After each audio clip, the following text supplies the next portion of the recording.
안녕하세요. 홍현실입니다. 월요일부터 일요일까지 하루도 쉬지 않고 여러분 만나 뵙고 있습니다. 오후 4시 50분마다 시작합니다.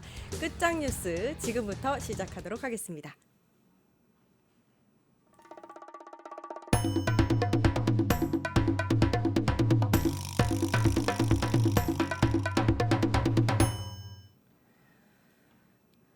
네, D-Day 17입니다. 이제 오후 4시 51분이니까 16일 남았다고 해도 과언이 아니죠. 대선을 앞둔 지금 민심은 어떨까요? 위클리 민심 통해서 알아보겠습니다. 이강윤 정치평론가 나와 계십니다. 안녕하세요. 안녕하세요. 네, 정말 얼마 남지 않았는데, 그렇네요. 정말 빨리 가죠. 그렇죠? 네, 시간이 빨리 가는 것 같기도 하고, 이제 어제도 댓글에 누군가가 남겨주셨는데, 시간이 요즘 너무 안 간다 하시는 분들도 계십니다. 좀 빨리 끝났으면 좋겠다. 네. 이런 분들이 계십니다. 자, 한국갤럽 여론조사 결과부터 살펴볼 텐데요. 이번 조사는 무작위 추출된 무선전화 가상 번호에 전화조사원 인터뷰 방식으로 진행이 됐고요. 접촉률 40.7%, 응답률은 16.4%였습니다. 신뢰 수준 95%, 표본 오차는 플러스 마이너스 3.1%포인트였습니다. 중앙선거 여론조사 심의위원회 참고하시면 되겠습니다. 자, 이재명 민주당 대선 후보가 한국갤럽 조사 기준 처음으로 과반인 50%를 넘었습니다. 51% 지지율을 기록했는데요. 매우 유의미한 수치다. 왜냐하면 이제 여론조사에서 선거 한 15일 정도, 2주 정도를 앞두고 50% 넘었다는 건 어찌 보면 결과가 거의 나왔다라고도 볼 수 있는 거죠. 네. 선거 3, 4주일 전의 여론 지형이 투표 결과에 거의 그대로 직결돼 왔기 때문에 네. 지금 한 16, 7일 남았잖아요. 예. 갤럽 기준으로 처음으로 과반 51%가 나왔는데 이걸 투표로 그대로 대입할 수는 없지만 네. 크게 이번 투표율은 꽤 높을 것 같긴 해요. 물론 보수 어. 쪽에서 투표를 포기하는 그 보수의 투표 참여율이 예전보다 좀 낮아질 가능성은 있어 보입니다. 네, 네. 워낙 실망스러운 게 많으니까. 네. 그런데 중도나 이른바 진보권에서는 계엄 내란을 겪으면서 큰일 났다. 이대로 두어서는 나라가 안 되겠구나. 네. 그래서 아마 투표율은 그쪽에서 좀 올라갈 것 같고요. 단독으로 50을 넘겼다는 얘기는 다른 변수들에 무관하게 혼자 당선권에 진입했다는 얘기잖아요. 네. 그런 점에서는 갤럽 기준으로 처음 50을 넘었다는 것은 의미 부여가 가능합니다. 같은 조사 보면 김문수 국힘 후보가 29%, 네. 그리고 이준석 후보도 지금 10%에는 이르지 못하고 있어요. 네. 여러 걸 종합해 보면 6에서 한 8 사이를 왔다 갔다 하는데 김 후보나 이준석 후보는 거기에 묶여 있다. 몇 주째 네. 이렇게 볼 수 있겠고, 이재명 후보 같은 경우는 물론 계엄 내란이라는 강력한 정치적 요인이 지배하는 선거 기간이니까 네. 우위가 예상이 돼 왔었습니다만 꾸준하게 유지하면서 조금씩 상승세를 보이고 있는 반면에 국민의힘은 후보 선정 과정에서 너무나 큰 참극이나 해프닝이 있었잖아요. 예, 막 그렇죠. 바꿔쳤다가 또 예. 아니래다. 그러니까 아침에 잠 깨서마다 뭐가 휙휙 바뀌어 있으니까 네. 이게 뭐 장난하는 거야? 뭐 이런 게 있었고. 그다음에는 윤석열 전 대통령, 윤석열 씨 탈당 문제 가지고 또 며칠째 저러고 있잖아요. 네. 그게 뭐 대단한 거라고. 예, 예. 실은 당연한 건데 네. 결국 오늘 탈당을 하긴 했던데 네. 만시지탄이니까 네. 그래서 어쩌란 얘기야? 이런 반응들이 더 그렇죠. 많죠. 네. 그리고 개혁신당 후보는 이 국면에서는 제3지대 국면이 힘을 발휘하기 좀 힘든 상황이긴 합니다. 네. 그래서 이런 오늘 갤럽 조사가 많은 걸 상징하고 있다고 보입니다. 특히 또 눈에 띄는 게 다음 여론조사 결과를 보면 대구 경북에서 이재명 후보가 34%의 지지율을 보이고 있습니다. 네. 우리 후보 이재명 후보가 이제 민주당에서 TK 그러니까 대구 경북에서 3% 이제 앞자릿수가 3인 경우는 굉장히 놀라운 수치다 이런 반응이 나오고 있는데 어떻게 보세요?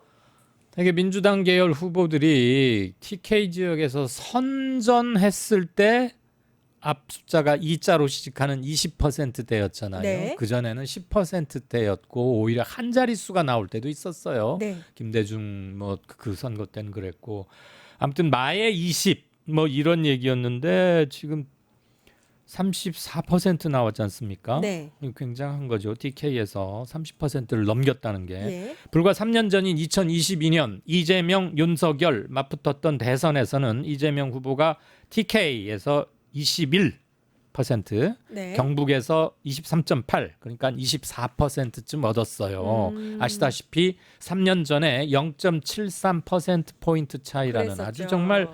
정말 뭐 간발의 차이, 네. 아주 극미한 차이로 승부가 갈렸는데 그때도 TK에서 30%는커녕 20% 초반에 머물렀는데 지금은 물론 여론조사이긴 하지만 3자를 찍고 있다는 것은 계엄 내란이 가져다준 충격과 함께 정권 교체에 대한 열망 그리고 이재명 개인에 대한 정치적 기대도 상당히 커져 있다. 네. 이른바 민주당 계열 후보로서는 TK 지역에서 지금 가장 많이 높게 나오고 있는 거죠. 네. 국민의힘의 김문수 후보는 TK는 자기들 텃밭이라 그러잖아요. 그런데요. 몇십 년째 예. 텃밭인데 과반에 미달했어요. 그러니까요. TK에서 48%밖에 안 나왔어요. 네. 그거는 국힘의 현재 질이 멸렬한 상황을 그대로 반영하고 있다. TK마저 민심을 돌리고 있는 국힘으로부터 민심을 돌리고 있는 이런 방향이라고 볼 수 있겠는데 네, 예전 텃밭이 아니다 그렇죠. 이거죠. 이런 상황 때문에 아마 민주당 이재명 후보가 보수 성향이 강한 험지라고 할 수 있는 TK를 먼저 가서 좀 돌아보지 않았을까. 근데 또 이런 선거 운동이 영향을 미친 게 아니냐 이런 분석도 있습니다. 여러 가지가 종합적으로 작용했다고 보이는데요. 네. 지난주에도 이 자리에서 말씀드린 기억이 났는데 골목골목 경청 투어 있지 그렇죠. 않습니까? 네. 그거 정말 잘한 겁니다. 안 그래도 민주당이나 이재명 후보에게 유리한 상황 하에서 진행된 선거운동 대선이고 네. 사실 계엄 내란이라는 것 자체가 말이 안 되고 상상할 수 없는 거니까 네. 국민의힘 후보는 원래는 선거를 낼 자격조차 후보를 낼 자격조차 없는 정당이긴 그렇죠. 합니다. 예. 어쨌거나 우리는 한번 붙으면 그래도 또 그놈은 망령처럼 보수대 진보 이렇게 똘똘 나눠가지고 막 이러는데 네. 그래서 이성적이고 합리적인 것들도 한번 진영으로 콱 뭉쳐버리면 무시되기 십상이었지 않습니까? 네. 그럼에도 불구하고 골목골목 경청 투어는 매우 정치적으로든 행정적으로든 의미 있는 문제였고 그런 모든 것들이 TK에서 30%대를 돌파하는 걸로 나오는 게 아닌가. 알겠습니다. 자, 모든 대부분의 선거에서 표심의 바로미터다 하는 지역이 바로 대전, 세종, 충청 이쪽입니다. 네. 그런데 이쪽의 지지율도 대전 46%, 세종 29%, 충청 7%, 이재명, 김문수, 이준석 순서입니다. 역시나 이재명 후보가 굉장히 높은 지지율을 받고 있다라고 볼 수 있는데 어떻게 보이세요? 네, 충청 지역은 그때 선거에서 여당이거나 아니면 승리하는 당이 거의 매번 이겨왔어요. 네. 작년에 있었던 4월 국회의원 총선에서도 민주당의 대승인 것처럼 석권을 했죠. 네네. 충남북 세종 전체를. 네. 그 전에 윤석열 후보가 이겼던 2022년 대선은 또 그렇지 않았고 그래서 경기도 수도권에서 하나 고르라 그러면 인천이 좀 그런 바로미터고 맞습니다. 예. 전국에서 고르라 그러면 네. 충청이 네. 그래서 충청에서 이긴 사람이 이긴 측이 아, 그 선거를 이긴다 이런 뭐 깨지지 않는 불문율처럼 공식이, 네네. 통설이 돼 있는데 이번 선거에서 저는 여기 현재 갤럽 조사로는 민주당 46% 후보 이기는 걸로 나왔잖아요. 네. 저는 이거보다도 조금 더 올라갈 가능성이 상당히 있다. 그런가요? 이렇게까지 보여지고요. 네. 이재명 46, 김문수 29, 이준석 7% 이렇게 네네. 나왔습니다. 그런데 국민의힘이 요즘 보면 선거 치르는 정당이라고 보기가 힘들어요. 네네. 무슨 뭐 이상한 국민들은 전혀 관심조차 없거나 아직도 정신을 못 차리고 있나 그런 것들로 찌그락짜그락 그냥 낮밤을 지새고 있단 말이에요. 네. 불과 15, 16일 남았는데 국민의힘 하는 걸 보고 있으면 선거가 한 6개월쯤 후인 게 아닌가 싶을 정도로 한가하고 한심해요. 그런데 이쪽은 차분하게 이쪽이란 민주당 쪽은 그렇게 네. 하고 있는 게 역시 여론에 반영이 된다. 그리고 우리나라가 그렇게 사이즈가 큰데 아니지 않습니까? 국토는 그렇죠. 좁고 인구는 아주 많기 때문에 네. 그리고 디지털 온라인 이런 것들의 파급 확산력이 어마어마하게 잘 발달된 IT 강국에 들기 때문에 네. 한 가지 정치적 요인이 어디 거가 거기에만 국한되지가 전혀 아니고 네네. 반나절 사이에 그만 전국적으로 동일화되는 맞아요. 현상이 있죠. 예, 알겠습니다. 자, 그러면 한국갤럽 여론조사에서 연령별로 한번 볼 텐데요. 이것도 좀 놀라운 게 수치가 60대까지는 이재명 후보가 모두 다 앞섭니다. 그런데 70대 이상에서만 이제 좀 낮은 수치를 보이고 있죠. 그러니까 70대를 제외한 모든 연령층에서 이재명 후보가 앞선다. 이렇게 볼 수 있습니다. 네. 어떻게 보셨습니까? 여지까지는 전국 단위 선거에서는 60대 이상, 맞습니다. 60대, 70대, 80대는 그냥 보수가 먹고 들어가는 거고 거기야말로 정말 튼튼한 텃밭 네. 그리고 그냥 간신히 이기는 정도가 아니고 6, 70% 이상으로 7, 네, 80%를 석권하다시피 했는데 이게 지금 인구 성향이 고령화에 본격적으로 접어들면서 인구 구조에 상당한 변화가 일단 나타난 게 하나고 그래서 60대는 예전에 60대가 아니라는 거. 네. 둘째, 네. 지금 60세부터 한 65, 6세 사이의 분들은 본격적인 민주화 운동, 사회과학 운동, 삶의 운동으로서의 진보적인 성향 이런 것들이 본격화되기 시작한 첫 번째 세대예요. 베이비 부머의 마지막 단에도 해당하기도 하는 이분들이 60대에 접어들어서 학번으로 굳이 대학 학번 얘기를 말씀드려서 정말 죄송스럽지만 7, 8학번, 7, 7학번 그때부터 학생운동의 본격화가 시작된 거고 네. 그분들 연세가 지금 66, 7세 정도가 됐거든요. 그래서 60대의 반 이상은 운동에 대해서 매우 적극적이고 사회 변혁의 의지가 강한 분들이 일단 많아졌다. 네. 그래서 60대는 예전에 60대가 아닌데 이번 갤럽 조사에서도 그대로 드러나는 게 네네네. 60대에서 이재명 46, 김문수 45. 이겼어요. 오히려 1%포인트 아주 미세하지만 네. 오차범위 이내에 있긴 하지만 네. 이재명 후보가 앞서고 있고요. 그 밑에 세대들 20대, 30대, 40대는 물론 말할 것도 없고 예. 70대 분들은 아무래도 성향상 보수가 매우 강한 점은 아직도 있지요. 그런데 이번 제가 갤럽 조사를 보면서 느낀 게 지역별로 그리고 연령대별로 어디 하면 무조건 어디 뭐 집행이만 꽂아놔도 당선돼 이런 것들은 많이 흔들리고 없어졌다. 있다. 아직은 없어졌다고 말하기는 좀 흔들리고 뭐하고 있다. 본격적인 균열의 조짐이 왔다. 거기에 계엄 내란도 함께 얹혀졌기 때문에 이건 우리나라 정치 문화나 이른바 동서간에 고착화된 지역 감정이 아주 첨예해 왔지 않습니까?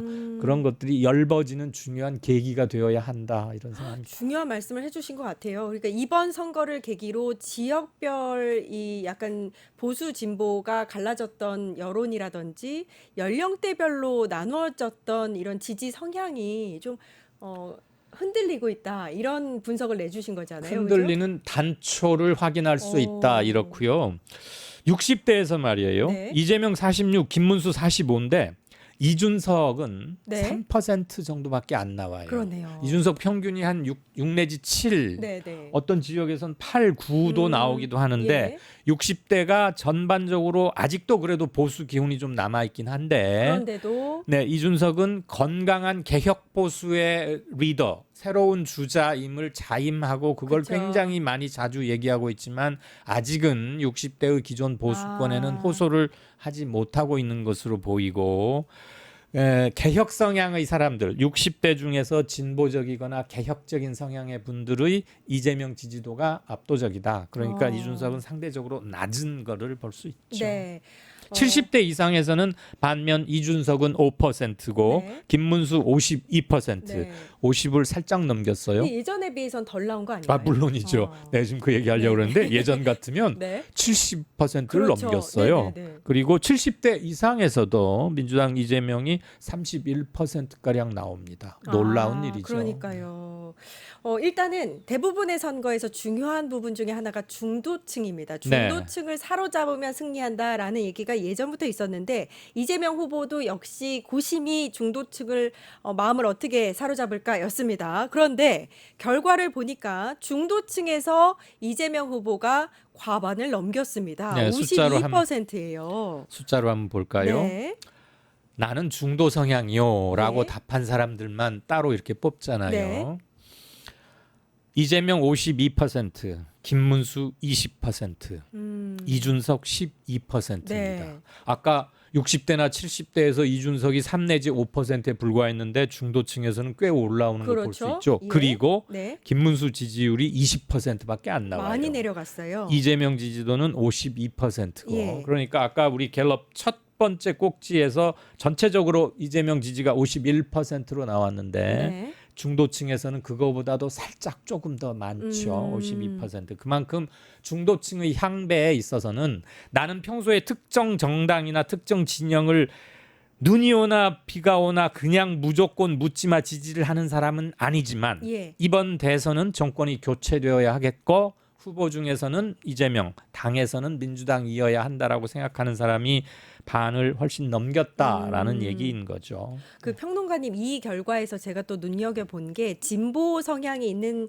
층은 84% 이재명 후보에게 지지 성향을 보였는데 네. 보수 성향의 분들은 김문수 58, 이준석 11%에서 다 해도 80% 넘지 않습니다. 69%밖에 안 되고 네. 이재명 후보가 22%로 굉장히 높은 편이에요. 보수층에서는. 결집도 네. 네네 어떻게 보세요? 각 진영별 충성도나 결집도가 훨씬 강력하다는 것이고 네네. 그만큼 정치적 메시지가 잠재적인 유권자 지금 여론조사에 응하는 사람들은 다 잠재적인 유권자라고 그렇죠. 봐야겠죠. 그리고 예, 아마 예. 거의 다 투표할 겁니다. 네. 그 귀찮은 여론조사도 응했는데 네. 투표를 안 하겠어요. 네네. 그렇다고 보면 이들의 정치적 충성도와 결집력, 소구력이 굉장히 강하다. 그리고 이번 선거의 시대 정신이 무엇이어야 한다라는 것을 명확히 표출하고 있다고 보수마저도 네, 그렇게 생각합니다. 그렇죠. 예, 알겠습니다. MBC 여론조사를 또 살펴볼 텐데요. 지금 지지하는 후보를 계속 지지하겠다라고 답변한 부분이 이재명 후보가 91%, 김문수 후보는 89%, 양 진영 모두 지금 매우 높은 응집력을 보이고 있다. 이렇게 보면 되는 거겠죠? 그렇죠. 예. 91이나 뭐 89나 앞이 9고 뒤가 8이어서 비슷하죠. 그렇지만 예. 예. 실질적으로는 2% 포인트 차이니까 네. 우리 뭐 비슷하다고 인정해 주면 될 것 같은데 그만큼 똘똘 뭉쳐져 있고 향후에 바뀔 여지는 거의 없다. 네. 지금 사실 투표도 보름 정도밖에 안 남았으니까. 그러니까요. 사전 투표는 더 짧게 남았잖아요. 열 예. 며칠 후면. 그래서 이거는 그렇고 저는 중도를 포함한 개혁 진영에서의 투표율은 지난 2022년 선거보다도 오히려 조금이라도 올라갈 거고 보수가 지금 국민의힘 하는 걸로 봐서는 에이 짜증나 이런 사람들이 많을 거예요. 누가 봐도 참 한심하게 보이니까. 네네네. 그래서 뭐 골프 칠 때 뭐 선거하고 골프 앞에서는 머리 쳐주면 안 된다고 네. 겸손하라고 뭐 이런 얘기 쭉 나오고 이재명 후보도 그런 얘기 네. 하는 거 봤는데 물론입니다. 만사는 불여 튼튼이고 항상 겸손해야 하겠지만 여지껏의 여론조사를 종합하면 사람들의 큰 마음의 큰 부분은 어느 쪽으로 향해 있는지를 우리가 짐작하는데 그렇게 어렵지는 않겠다. 네, 알겠습니다. MBC 여론조사는요, 코리아 리서치에 의뢰해서 지난 14일부터 이틀 동안 전화 면접 방식으로 전국 만 18세 이상 남녀 1,003명을 대상으로 실시를 했습니다. 응답률은 25.7%, 신뢰 수준 95%에 표본 오차 플러스 마이너스 3.1% 포인트입니다. 중앙선거 여론조사심의위원회에서 자세한 결과를 보시고요. 아까 이제 이재명 후보가 골프나 선거는 고개 쳐들면 저 이 말씀하셨다고. 근데 저도 사실 조금 걱정되는 부분 중에 하나가 매우 이기고 있으니까 혹시 진보층이라든지 중도층에서 어차피 결과는 정해져 있으니까 선거 안 해도 돼라고 할 수도 있잖아요. 게다가 이제 사전 선거가 이번에는 목요일 금요일 이렇게 걸쳐 있어요. 네. 그래서 혹시 선거 투표율이 좀 낮아지면 어떡하나.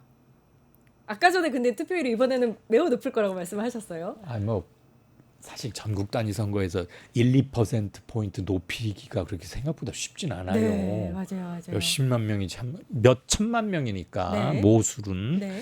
그런데 이번 선거가 갖는 의미가 있잖아요. 아, 계엄 내란을 국민들이 직접 앞장서서 극복도 내란 했지만 종식. 네, 정치적으로 법적인 것은 이제 국회와 뭐 알아서 잘 되어 가야 하는 것이고 네. 정치적으로 확실히 심판과 의지 표명을 하겠다.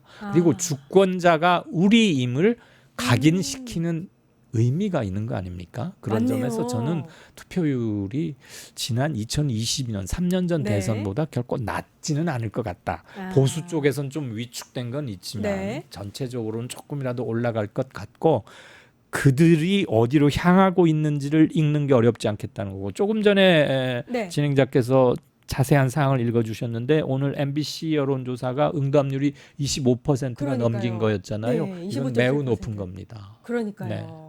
10명 중에 4명가량이 전화를 받아서 끝까지 답변을 완수해서 하나의 여론조사 샘플이 됐다는 거잖아요. 그건 굉장히 높은 겁니다. 이번 대선에 매우 큰 의미가 내란 종식이고 그렇죠. 대한민국의 주인은 국민이다라는 걸 보여줄 수 있는 선거가 될 것이다. 네. 그래서 투표율이 매우 높을 것이다. 이렇게 분석을 해주셨습니다. 자, MBC 여론조사 정당별 지지율을 살펴보면요. 네. 민주당이 47%, 국민의힘은 32%, 개혁신당 6%, 조국혁신당 2% 순으로 지지도가 나타났습니다. 정당 지지도는 민주당이 굉장히 계속해서 좀 올라가고 예, 있는 상승세를 올랐습니다. 보이고 있는 상황이죠. 그렇습니다. 예. 한 달 전, 약 5주 전에 비해서 5 내지 6% 포인트가 올랐어요. 그때 40 내지 41 정도였거든요. 네네. 근데 4, 5주 만에 5% 포인트 육박해서 지금은 이제 47% 나왔으니까 네. 50에 육박하고 있잖아요. 음, 과반에 육박하고 있는 형국이고 네. 계속 우상향 끝선이 살아있기 때문에 지금 우리가 앞에 후보별 지지율과 동일한 패턴으로 가고 있는 것을 확인할 수 있죠. 그리고 민주당 47, 국민의힘 32%예요. 15% 포인트가 차이가 난다는 것은 오차범위 훨씬 밖에서 이 추세가 그렇죠. 굳어졌다. 예. 다지기가 진행되고 있다라는 다지기가. 것이고 개혁신당이 6%가 나왔다는 게 저는 약간 눈길이 가요. 그래서 다음 주 것도 다시 한번 저는 개인적으로는 이 부분도 왜요? 볼 생각입니다.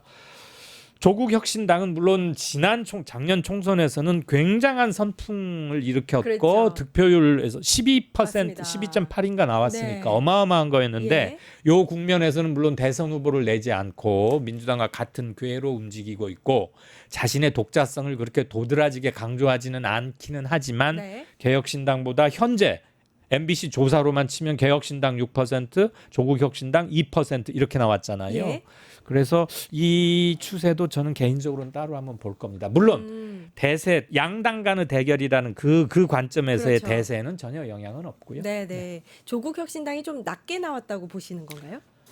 높게 그랬죠. 우선 작년 총선에 비해서도 좀 낮아졌고 아. 후보가 없는 점을 감안하더라도 개혁신당과 저는 이렇게 차이가 나리라고는 생각지 않았는데 아마 역시 선거에서는 후보를 내고 안 내고가 역시 상당히 중요하다 이런 걸 알 수 있겠고 그렇지만 큰 점에서는 민주당과 조국혁신당이 목표점이 다르거나 그렇지는 않기 네. 때문에 이건 범진보 진영으로 보는 게 맞습니다. 네. 알겠습니다. 자, 정권 교체 여론은 어떤지 좀 살펴보겠습니다. 지속적으로 상승을 하고 있다라고 볼 수 있는데요. 네. 반면에 정권 재창출 여론은 하락하는 모습 보고 계십니다. 이건 어떻게 보셨어요? 사실 이건 뭐 너무나 당연한 건데 코멘트나 해석이 굳이 필요치 네. 않는 대목이긴 네. 한데 숫자로 어떻게 나왔는지를 우리 다 함께 확인한다는 의미에서 네네네. 말씀드리자면 정권이 교체돼야 되겠다가 4월 14일에는 51%, 네. 살짝 50을 넘겼는데 5월 16일 한 달 만에 57%로 올라왔어요. 예. 그러니까 이거는 뭐 거의 이제 60%를 향해서 가고 있잖아요. 그렇죠. 그다음에 정권 유지하자. 그러니까 그냥 국민의힘이 계속 집권하자 이 네. 소리 아니에요. 네. 4월 14일에는 이게 36이었는데 한 달 뒤인 5월 16일에 32로 줄었습니다. 예. 국힘 이 정권 유지율이 4% 포인트 줄어든 반면에 교체율은 6% 포인트 늘었기 훨씬 때문에 늘었어요. 이쪽에서 빠진 것이 그냥 이렇게 단순히 플러스 마이너스가 아니라 자체적으로 늘어났다. 중도에서 맞- 이렇게 왔다라는 것을 확인할 수 있는 거고요. 저는 정권 재창출론이 32%나 나온다는 게 좀 오히려. 놀라워. 알겠습니다. 네. 그 대선을 17일 이제는 좀 이제 시간이 갔으니까 한 16일 정도 앞두고 다양한 대선 관련 여론조사를 자세하게 살펴봤습니다. 위클리 민심 이강윤 정치평론가 이야기 나눠봤습니다. 감사합니다. 고맙습니다. 네, 이어서 정치인생톡 바로 찾아뵙겠습니다.